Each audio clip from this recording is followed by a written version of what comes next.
মোহাম্মদ আব্দুল্লাহ খান সায়ন। আমি তৃতীয় শ্রেণীতে পড়ি। আমার স্কুলের নাম টিউব্রোজ কিন্ডারগার্টেন। আমি এখন একটি গল্প বলবো। গল্পের নাম আমিও পুষি বিড়াল। গ্রন্থনা হাসান মাহাদি লালটু। পুষি বিড়াল গিয়েছিলে কোথা? মিয়াও মিয়াও, রানীমা দেখা পেতে টনটন হতা। পুষি বিড়াল কুলিশ থাকি। মিয়াও মিয়াও, চেয়ার তলে ইঁদুরটাকে ভয় দেখিয়েছি। চেয়ার তলে ইঁদুরটাকে ভয় দেখিয়েছি। বাহ, এটা তো তুমি খুব চমৎকার কাজ করেছো। কিন্তু এখন তো বিকেল বেলা, খেলার টাইম, দেখ খেলতে যেতে হবে। তার আগে যেতে হবে রকিবদের বাড়ি। তারপর আমিও পুষি বিড়াল হাঁটতে গেলাম রকিবদের বাড়ি। রকিবদের বাড়ি যাওয়ার পরে উঠোনে বসে আছে সাদা ধবধবে একটা কুকুর। তার নাম হচ্ছে ভোলা।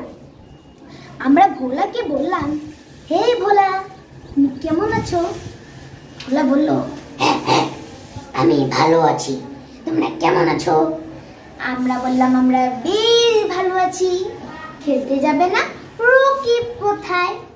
ভোলা বলল, আমি খেলতে যাব, রকিব ঘরেই আছে।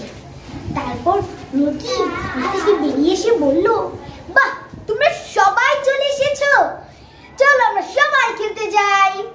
তারপর আমি, পুষি বিড়াল, ভোলা, রকিব সবাই মিলে গেলাম পুকুর পাড়ে ওই নদীর ধারে। সেখানে আমরা গলা ছেড়ে গান ধরলাম, আমরা সবাই রাজা, আমরা সবাই রাজা, আমাদেরই রাজার রাজত্বে, নইলে মোদের রাজার সঙ্গে মিলব কি সত্যে।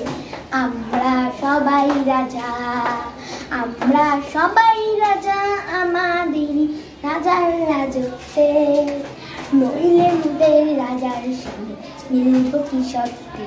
আমরা সবাই রাজা। ধন্যবাদ।